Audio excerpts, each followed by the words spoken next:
एक बार फिर से मैं परमेश्वर का धन्यवाद देता हूँ कि उसने मौका दिया कि मैं आपके सामने परमेश्वर के वचन को बांटने के लिए आ सका। आज का दिन सबत का दिन, आशीषित दिन, सेंटिफाई किया हुआ दिन, परमेश्वर का सबसे पसंदीदा दिन। और उस दिन हम लोगों को परमेश्वर के वचन को पढ़ना चाहिए, उसके नज़दीकी में रहना चाहिए। उपवास कर सकते हैं, उपवास करिए और गीतों गाइए और परमेश्वर के नज़दीकी में रहिए। दिन खराब है, यीशु मसीह का आगमन कभी भी हो सकता है। तो समय को ज़्यादा वेस्ट ना करते हुए हम रूत की किताब को खोलेंगे, क्योंकि आज का वचन रूत से ही है। ज़्यादा नहीं पढ़ेंगे, पहले चैप्टर के 2-3 वर्सेस को पढ़ेंगे और उसमें इस चीज़ को जानेंगे कि अबीमेलेक से और क्या गलती हो गई थी जिसकी वजह से उसके परिवार को इतनी बुरी मुसीबतों का सामना करना पड़ गया था। तो सीधे सीधे वचन में चलते हैं। रूत उसका उसका पहला चैप्टर, उसकी 1 आयत से लेकर के 3 आयतों तक। Ruth chapter 1 verse 1 to 3। उन दिनों में, ध्यान से सुनिएगा, उन दिनों में न्यायी लोग न्याय करते थे। उन दिनों में देश में अकाल पड़ा। तब यहूदा के बैतलहम का एक पुरुष अपनी स्त्री और दोनों पुत्रों को संग लेकर मोआब के देश में परदेसी होकर रहने के लिए चला। उस पुरुष का नाम एलीमेलेक और उसकी पत्नी का नाम न्योमी और उसके दोनों बेटों का नाम महलोन और कलियोन थे। ये अप्राती थे, अर्थात यहूदा के बैतलहम के रहने वाले थे। वे मोआब देश में आकर रहे। ये प्रभु का वचन है। और न्योमी का पति एलीमेलेक मर गया और न्योमी और उसके दोनों पुत्र रह गए। ये प्रभु का वचन है और प्रभु अपने वचन के पढ़े और सुने जाने पर बहुतायत की आशीष दे। जब हम इस किताब को इस रूत की किताब को पढ़ते हैं बाइबल से, तो बहुत ज़्यादा चीज़ों को समझ में नहीं आता, सिर्फ अटकलें लगाते हैं हम लोग।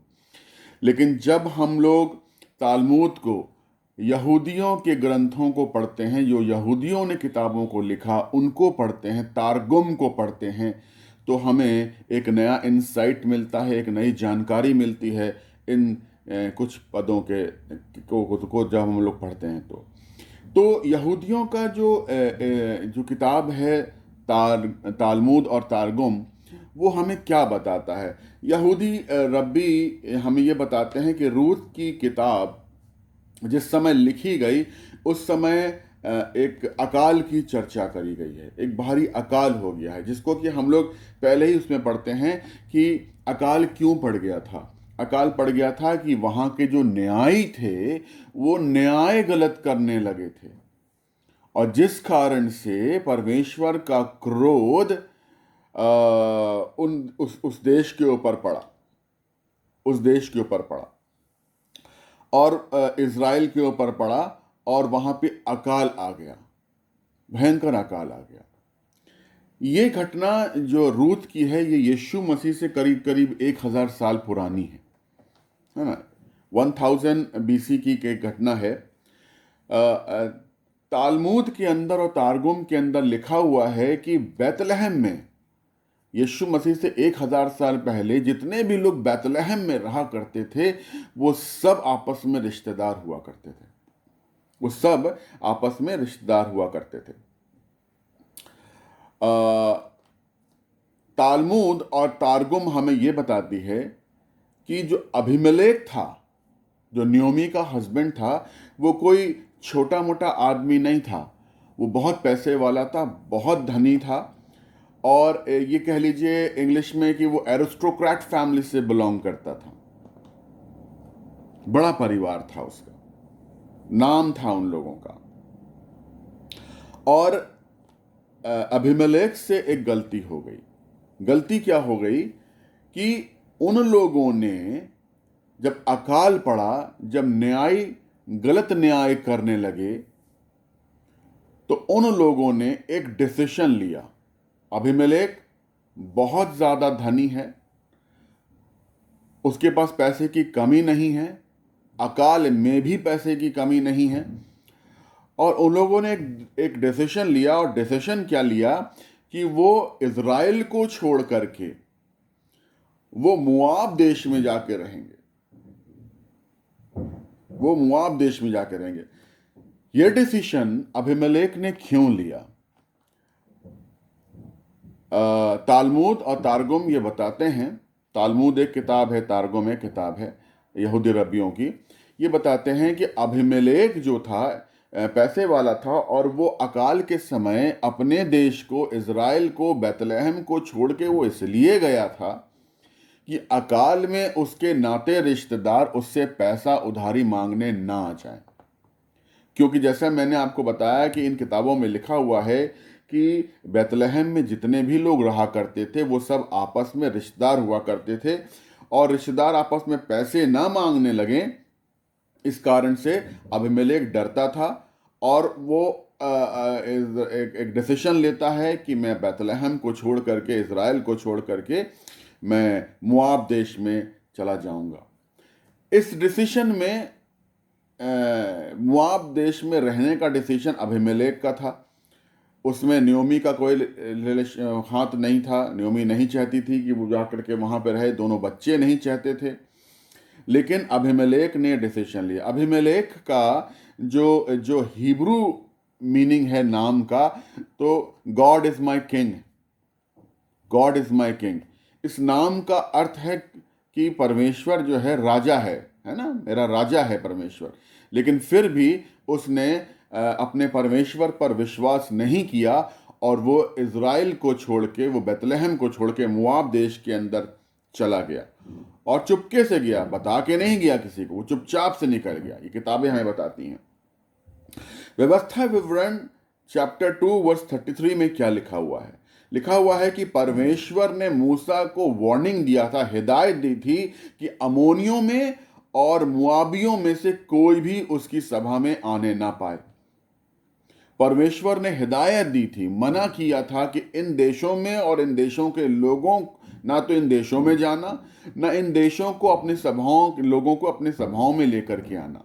लेकिन अबीमेलेक ने ये एक बड़ी गलती कर दी कि परमेश्वर की आज्ञा की अवहेलना करी, और इज़राइल देश को छोड़ करके वो मुआब देश में, जिसमें परमेश्वर में जाने की मनाही करी थी, वो फिर भी उस देश के अंदर गया। रूथ चैप्टर 1 में क्या लिखा हुआ है कि तब वो पुरुष अपनी स्त्री और दोनों पुत्रों को संग लेके मुआब देश में परदेसी होकर रहने के लिए चला। वो परदेसी होकर रहने के लिए चला था, टेम्पररी रहने के लिए गया था। उसका वहां पे बसने का कोई इरादा नहीं था कि अकाल खत्म हो जाएगा तो मैं वापस आ जाऊंगा। ऐसी सोच के साथ वो बैतलहम और इज़राइल को छोड़ करके मुआब में गया था। लेकिन जब चैप्टर 2 में आते हैं, वर्स 2 में आते हैं, तो लिखा हुआ है, उस पुरुष का नाम एलीमेलेक और उसकी पत्नी का नाम न्योमी और उसके दोनों बेटों का नाम महलोन और किलियोन था। ये अपराधी थे, अर्थात यहूदा के बैतलहम के रहने वाले थे। वे मुआब देश में आकर वहां रहे। किंग जेम्स वर्जन में जाते हैं या और किसी इंग्लिश बाइबल के अंदर जाते हैं तो वहां पे लिखा हुआ है, they permanently settle over there. King James version कहता है, they continued there, they continued, वो परमानेंटली बस गए। टेम्पररी रहने के लिए गए थे, लेकिन जब वहां पे गए तो वो परमानेंटली बस गए।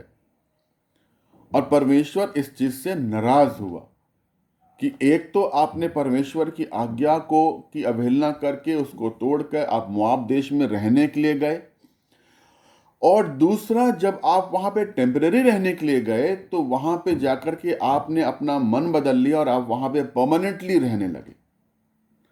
बाइबल हमें बताती है कि जब अकाल खत्म हुआ और नियोमी के दोनों बच्चे मर गए, उसका हस्बैंड मर गया, वो अपनी एक बहू रूथ को लेके साथ में आई, तो वो कंगाल थी। लेकिन इज़राइल देश में और बैतलहम देश में जितने भी रहते थे वो सब अमीर थे, और बोआज ने उनकी जमीन को छुड़वाया था।